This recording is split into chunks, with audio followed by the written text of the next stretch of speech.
ഞാൻ ഭാരതത്തിന്റെ ഭരണഘടനയിലും ഭാരതത്തിൽ നടപ്പിലാക്കാവുന്ന അന്താരാഷ്ട്ര ഉടമ്പടികളിലൂടെയും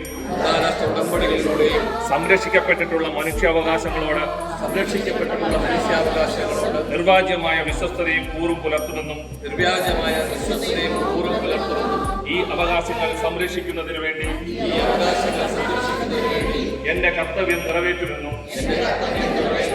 എല്ലാവരുടെയും മനുഷ്യാവകാശത്തെയും ആത്മാഭിമാനത്തെയും യാതൊരു വിവേചനവും കൂടാതെ ബഹുമാനിക്കുമെന്നും മറ്റുള്ളവരുടെ മനുഷ്യാവകാശത്തെ നേരിട്ടോ അല്ലാതെയോ പ്രവൃത്തി കൊണ്ടോ വാക്കുകൊണ്ടോ എന്റെ ചിന്തയിലൂടെയോ ഹനിക്കുകയില്ലെന്നും മനുഷ്യാവകാശങ്ങളുടെ അഭിവൃദ്ധിക്ക് വേണ്ടി സദാ പ്രതിബദ്ധതയുള്ളവനായിരിക്കുമെന്നും സഗൗരവം പ്രതിജ്ഞ ചെയ്യുന്നു.